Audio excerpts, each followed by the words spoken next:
was the 8th queen that Gaur Bhairava was talking about. That's exactly why Golu Devta is known as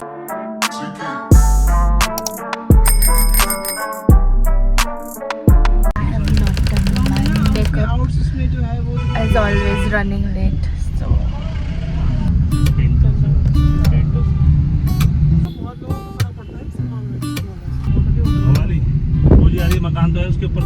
hello guys, आज है day 2 Nainital का और हम जा रहे हैं मुक्तेश्वर, जहाँ पे हमें मंदिर दिखेगा। और यार जी चलाए रखने। Hello and welcome back to Suri Not Sorry's channel. Yes, narrator Suri is back.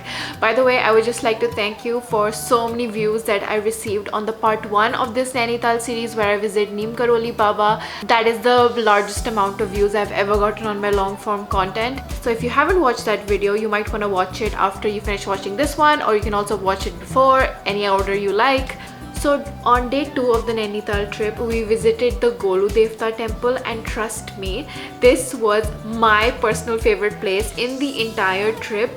Probably because of the element of surprise, as our driver took us there and we weren't really aware where we're going. We just kind of had an itinerary, but I had no idea like how magical it can actually turn out to be.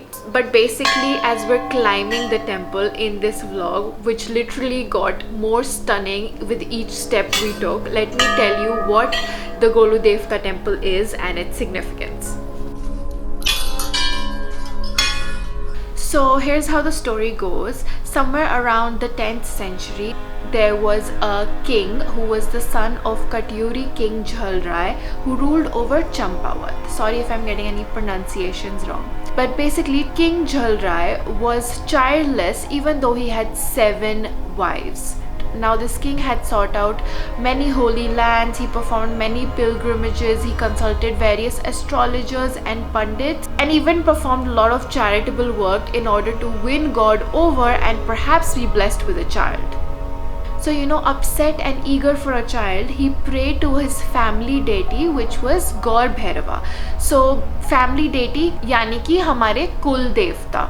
So, Gaur Bhairava actually Shivji ka hi ek roop hai. Now, impressed by King Jhalrai's dedicated efforts, Gaur Bhairava presented himself in front of Jhalrai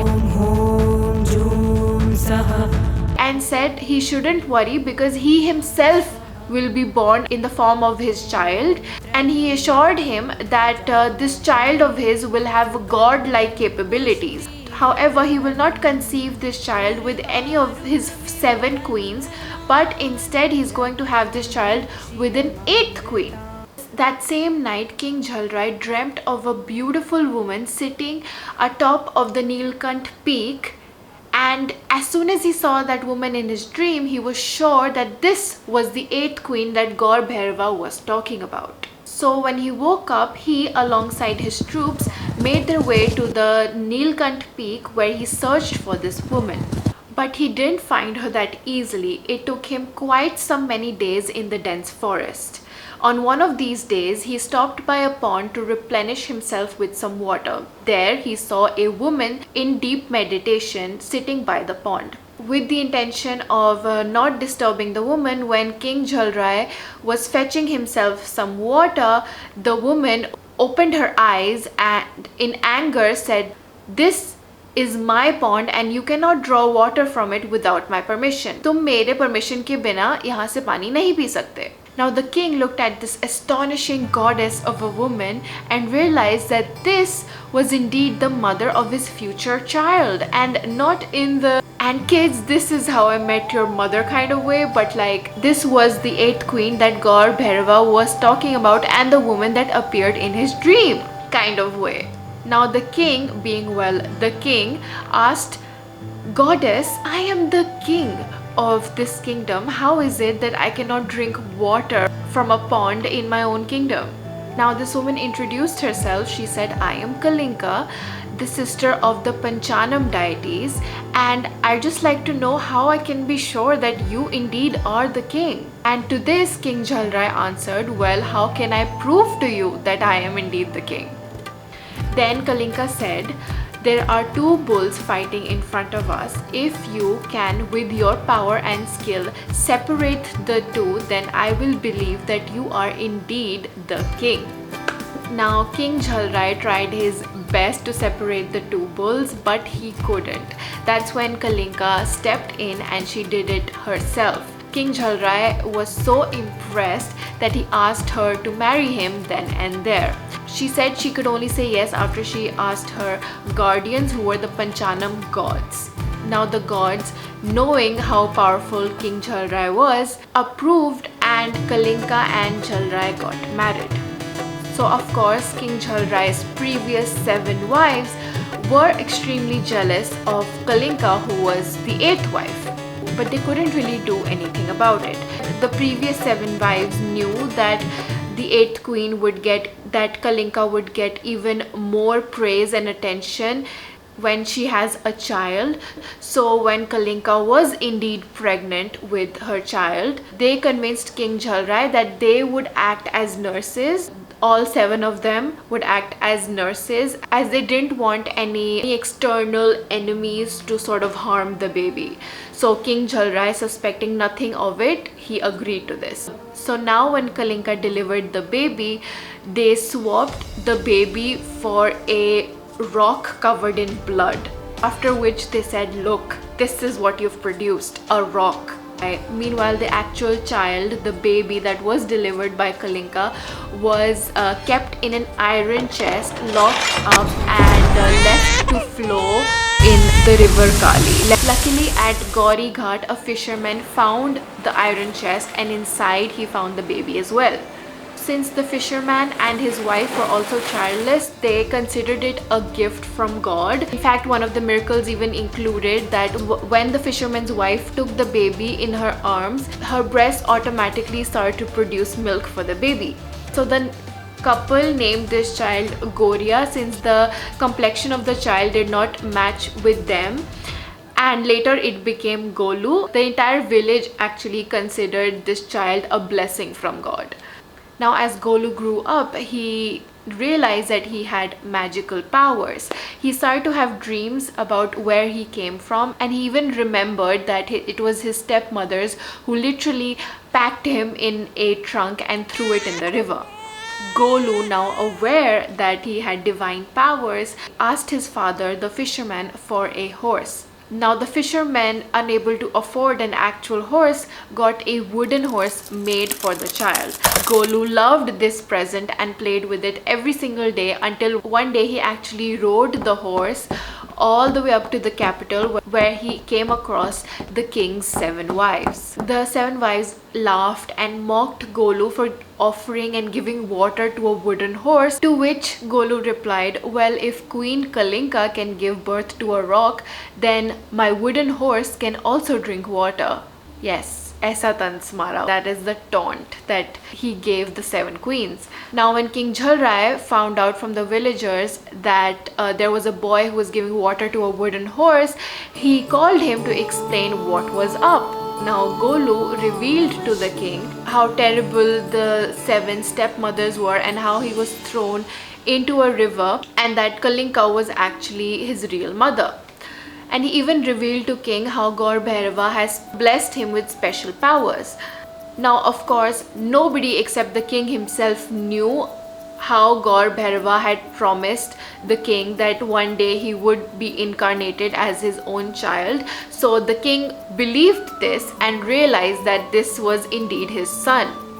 Now the king, who was shocked, heartbroken, and couldn't believe what the 7 wives had done to him and Kalinka, asked them to be imprisoned.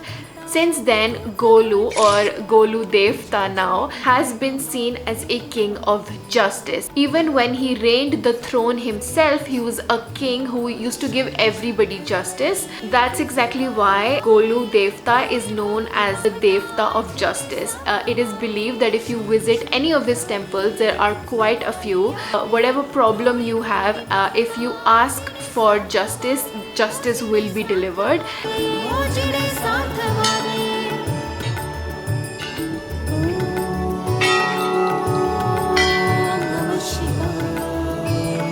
And अगर आप इस मंदिर में जाते हो, you're supposed to like take a bell जो आप वहाँ पे बांध के आओ अगर आप न्यू विजिटर हो और आप पहली बार जा रहे हो। एंड अगर आपकी जो भी मन्नत है जो आपने बेल बांध के वहाँ पे मांगी, अगर वो पूरी हो जाती है, so in the second visit you're supposed to take a larger bell, मतलब 1 घंटा। So when you're asking for something, you take a smaller bell, but when that wish is fulfilled, you take a larger bell. And to see this beautiful temple with literally thousands or millions perhaps of bells just, you know, hanging there is such a beautiful scene, because I don't know what the right word for it is, but it is this visual representation of the amount of faith that people have on Golu Devta. It's so beautiful.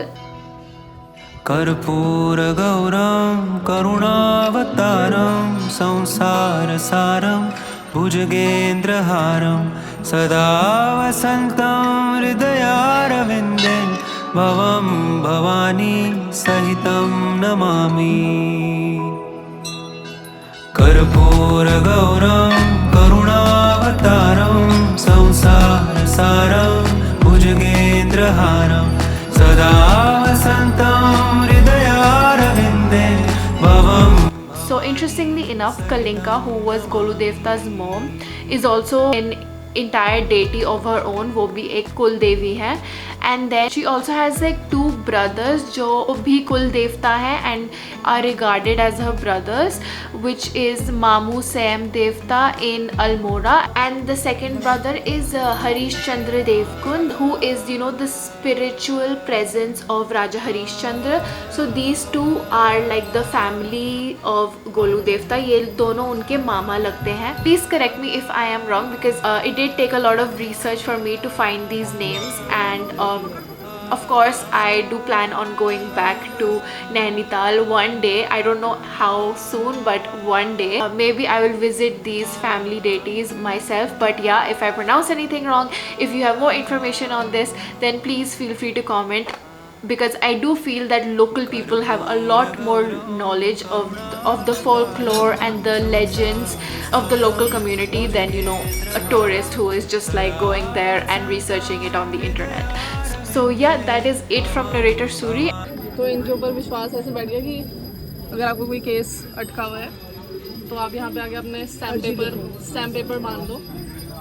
तो न्याय देवता, तो महाराज न्याय करते थे, आपका case solve हो जाएगा।